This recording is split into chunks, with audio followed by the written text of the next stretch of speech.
Back in 1978, Japanese automaker Subaru saw the popularity of car-based pickups like the El Camino and Ranchero in the United States, and reworked their Leone wagon to swap out the rear portion of the car with a truck bed, and called it the Bi-Drive Recreational All-Terrain Transporter, or BRAT.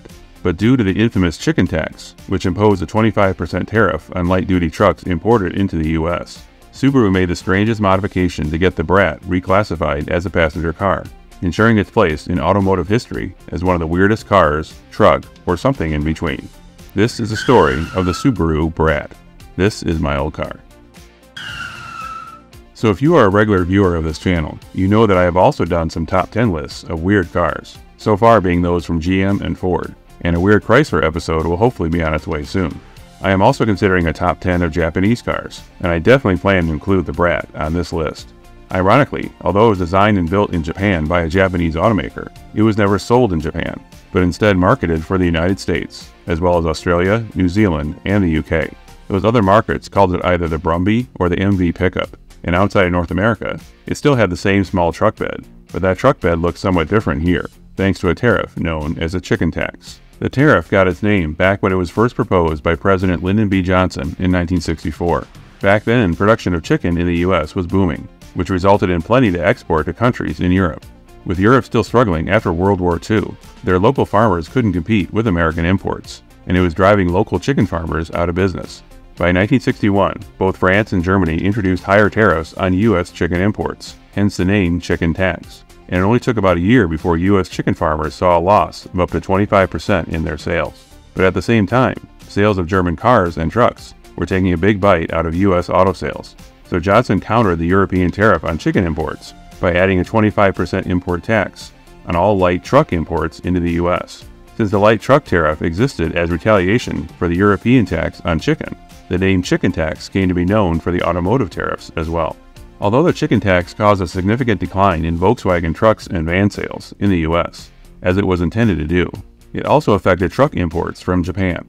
Subaru didn't see a market in their home country for non-commercial compact truck sales, but they did see the popularity growing in the US and Australia, the latter having their own car-based pickup that they called the Ute, short for utility, made by Australian automaker Holden since 1951. Ford would later design their own version as the Ranchero in 1957, and General Motors countered with the Chevrolet El Camino in 1959, both of which using an existing station wagon platform as their starting point. Subaru decided to do the same, using their Leone station wagon as a basis for their new pickup.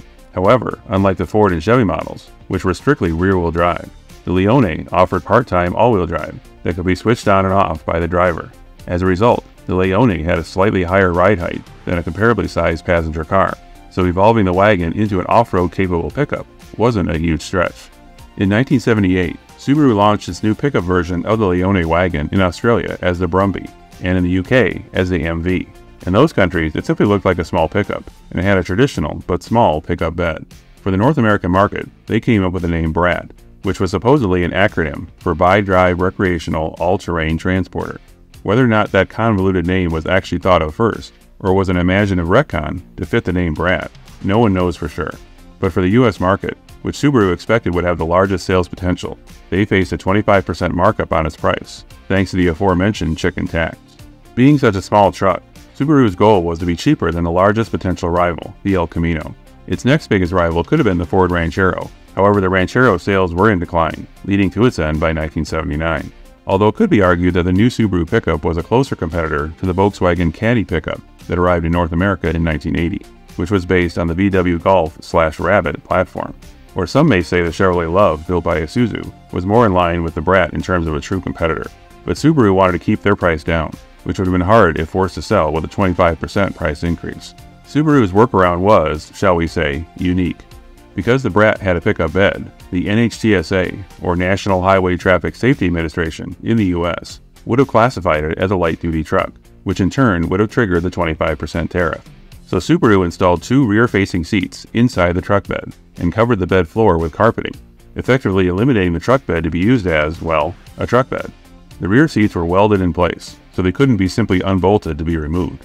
The seats did have seat belts, although only lap belts, as rear shoulder belts were not required by law back then.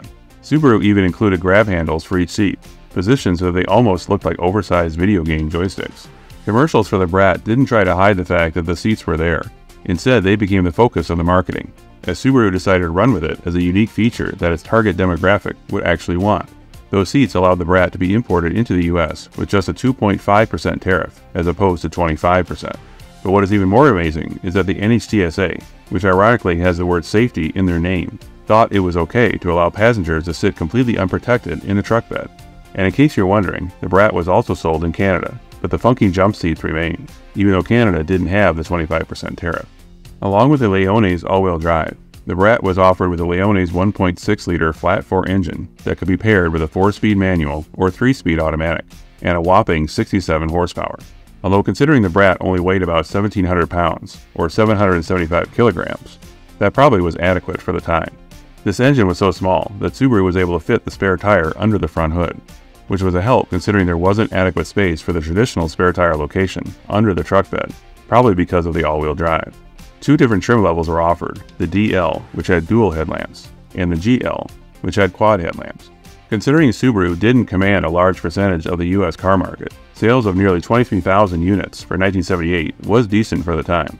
Even Ronald Reagan owned one from 1978 through 1998, as he thought it was perfect for his ranch in Santa Barbara. Subaru sold about the same number for 1979, good enough that the BRAT remained on the first-gen Leone platform, even though the Leone itself got a redesign for 1979.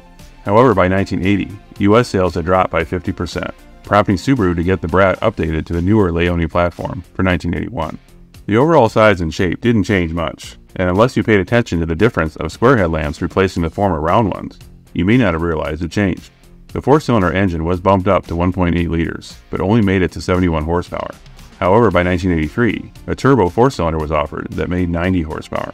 As the chicken tack still remained, so did the rear jump seats, and to make it easier to climb into those seats, Subaru added a small foothole in front of the rear wheel. The new BRAT also offered what appeared to be T-tops, but upon closer inspection, they were more like dual sunroofs, with each painted glass being removable. Even the suspension was adjustable to get an extra inch of ground clearance, although it required a wrench to adjust the spring height in all 4 locations. By the mid-80s, the whole truck based on a car design had somewhat run its course, as the El Camino sales had been dropping as well. Subaru removed the seats in the bed for 1986, in hopes to make it a better competitor against small pickups from Toyota, Nissan, and Mazda, who all, including now Subaru, had to pay the chicken tax. By 1986, the BRAT's US sales had dropped to only around 4,100, leading to Subaru's decision to discontinue the BRAT for the North American market after 1987, which also happened to be the last year of the El Camino. But as the Brumby, or the MV, it remained as an import for Australia, New Zealand, and Europe until 1994. When the BRAT was discontinued for the North American market, most probably didn't think Subaru would try to offer anything similar ever again. Yet that all changed for 2002, with the introduction of the Baja. The chicken tax, which is still in effect today, didn't apply to the Baja since it was built in Indiana, but safety regulations, not to mention public opinion, would have prevented the jump seats anyway. This time around, the Baja was based on the Subaru Outback wagon.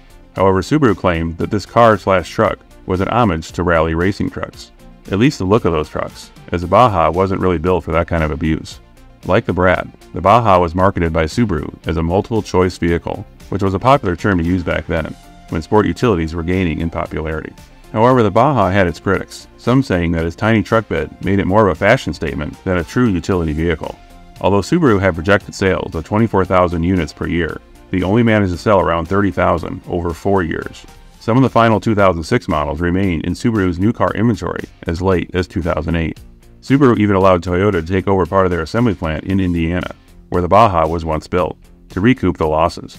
Today, seeing a Subaru BRAT on the road is a rare sight, but also a real treat for those of us who love weird cars and wish for a bygone era when automakers could get away with putting passenger seats into, of all places, a truck bed.